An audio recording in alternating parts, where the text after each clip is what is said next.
la idea o la ocurrencia o como usted quiera llamarle, de que son muy caros. El presidente que no son imprescindibles. No, nada es imprescindible, ni el presidente, ¿eh? Como dice el refrán popular mexicano, se murió nuestro santo padre, ¿no? Y la falta que nos ha hecho. O sea, no hay nada imprescindible. No hay nada imprescindible. La vida es lo único imprescindible. Y si no, trascendemos a otro plano. Bajo ese principio, el presidente ha decidido cargar contra algunos organismos autónomos, como el Instituto Federal de Telecomunicaciones, que ni siquiera se sabe bien el nombre. Porque no es cierto que eso es para despreciarlos. Así como yo digo, ¿y cómo se llama ese güey? No, aquí es que no se lo sabe. Dice que el Instituto Federal de las Telecomunicaciones no sirve, que es muy caro, que pues, lo podría tomar la Secretaría de Comunicaciones y Transportes, ¿no? Que ya se va a llamar Secretaría de Infraestructura, Comunicaciones y Transportes. Entre más largo es un nombre, más inútil, más inapropiada es distancia. Bajo esa premisa, el presidente de la República ha decidido que se tiene que revisar la autonomía. Hay unas que es más difícil que otras, porque hay algunos, como la Comisión Federal de Competencia Económica, que a mí no me gusta, pero de pronto hacen buen trabajo. O como el Instituto Federal de Telecomunicaciones, que son constitucionalmente autónomos, como el Banco de México. Entonces, al presidente le ha dado por decir que el Instituto Federal de Telecomunicaciones es muy caro. Y fiel a su costumbre, fiel a la costumbre que han tenido desde 2013, todos aquellos quienes han integrado el pleno del IFT, no están hablando de entelequias, están hablando de datos concretos. Y para platicar de este tema tengo a mi amigo Mario Fromo, un comisionado del Instituto Federal de Telecomunicaciones, para hablar del tema. Mario, buenas noches. ¿Qué tal? Buenas noches, querido David. Un gusto estar contigo como siempre y con tu auditorio, a tus órdenes. Yo comenzaría preguntándote, ¿realmente son muy caros? Pues te voy a dar dos datos. Fíjate, desde la creación del Instituto Federal de Telecomunicaciones, nosotros hemos mantenido una tendencia a la baja en nuestro presupuesto de 2014 a 2020 del 38.2%, y este año vamos a ejercer 1.510 millones de pesos, en el mejor de los casos, y te doy un dato: por la revisión y cobro de uso de frecuencias de espectro radioeléctrico, aprovechamientos y trámites, el Instituto Federal de Telecomunicaciones ingresó a la tesorería de la Federación más de 23,000 millones de pesos de enero a septiembre de 2020. Solamente eso. Y otro dato importante es que O sea, cuestan, años, para ponerlo muy sencillo, cuestan unos 50 y nada más de ese concepto trajeron 23 pesos. Y costamos más o menos el 6.5% del dato que te acabo de dar.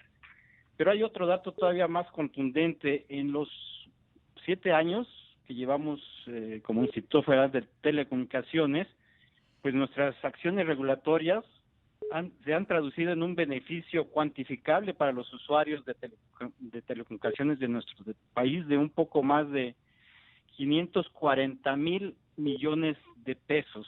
Esto significa que por cada peso que se destina al Instituto Federal de Telecomunicaciones para su operación, la labor de este órgano regulador genera 47 pesos de beneficios a la sociedad mexicana. O sea, caros no son. Al contrario, son súper rentables, ¿no? Así es, y además somos, creo que sin exagerar, sino la más, sí, una de las más transparentes instituciones que hay en México en cuanto a rendición de cuentas, en cuanto a... Yo no recuerdo un solo caso, ni en las... Que mire que yo sigo todo, o casi todo lo que puedo. Yo no recuerdo un solo caso donde se les haya acusado de corrupción. No recuerdo un solo caso que algún regulado diga que le están jugando chueco. Pueden decir que no están de acuerdo, que lo dicen con alguna frecuencia, pero nunca, las épocas pasadas, cuando la Comisión Federal de Telecomunicaciones dependía de la Secretaría de Hacienda, el modelo que pretende volver el presidente, o uno parecido, en ese sí decían que les hacía trampa, que había favoritismos. Yo no recuerdo un solo caso. Y mira que le estuve pensando, un solo caso donde los hayan acusado de parciales, de tener interés, de estar capturados, sino que actúan con una visión a favor de los consumidores, y eso ha sido el secreto de su éxito. Exactamente, la autonomía constitucional que tenemos pues, ha sido el medio para garantizar que la toma de decisiones esté basada exclusivamente en la especialización técnica, ajena a intereses económicos y políticos, lo que ha permitido no solo trascender gobiernos o presiones de Y ahí te interrumpo y es claro, Mario, cuando dependía la Comisión Federal de Telecomunicaciones, el órgano que surgió, que murió a partir de que nacieron ustedes, pues mucho dependía del carácter del secretario y de algunos subsecretarios impresentables. Bueno, sí había esta situación que teníamos de la doble ventanilla y donde las decisiones del regulador desafortunadamente eran revisadas por el ministerio, por la Secretaría de Comunicaciones y Transportes. Sí, y el que decidía cómo se jugaba era el secretario. Finalmente así o el era. Subsecretario. Exactamente, es un esquema que, pues si se implementa, estaríamos regresando mínimo 25 años y en contra de toda la mejor práctica internacional, que está demostrado que es mejor tener una entidad que tenga que ver con la política pública y otra entidad diferente que tenga que ver con la regulación. Sí, porque ustedes están concentrados, que ha sido su éxito, yo lo he platicado todo el tiempo. A ustedes lo que les interesa es el interés del consumidor, y ese no es necesariamente el interés del político. Así es, nosotros todas las decisiones somos un regulador que estamos definidos como de cuarta generación, de los más altos calificados, de los más altos a nivel mundial. Ese es un orgullo. Estamos en la posición 19, en 2013 estábamos en la posición 62 y lo que hacemos es que dentro de todas nuestras decisiones que tomamos, en el centro están los usuarios, las audiencias, y están basadas en cuestiones de objetivos pues sociales y económicos. Es lo principal, y como somos también la autoridad en competencia económica, todas las decisiones que tomamos es para beneficio de los usuarios y de las audiencias. Eso es nuestra razón de ser y es lo que hemos hecho. Además tenemos muchos reconocimientos internacionales. Son considerados un órgano modelo en el mundo. Así es, somos referencia para otras regiones, para otros países.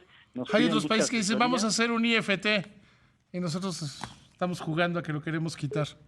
Exactamente, un ejemplo muy concreto es parte de lo que hizo Colombia recientemente, y Argentina también va en ese sentido. Pues Mario Frommo, te mando un abrazo y sigan haciendo lo que hacen, que lo hacen con excelencia. Muchas gracias, y como siempre un gusto hablar contigo y con tu auditorio, y seguiremos trabajando por México y estamos abiertos al debate y a la rendición de cuentas. Nosotros presentamos un informe trimestral al Ejecutivo Federal y también al Congreso, y tenemos un plan de trabajo anual que también es público. Todo lo que hacemos lo rige pues un principio de rendición de cuentas y de transparencia, que estamos abiertos al debate. Qué bueno, Mario, y yo creo que va a prevalecer la razón. Te mando un abrazo con mucho cariño, amigo. Muchas gracias, un abrazo, un gusto y un saludo para todos. Gracias, que te vaya muy bien.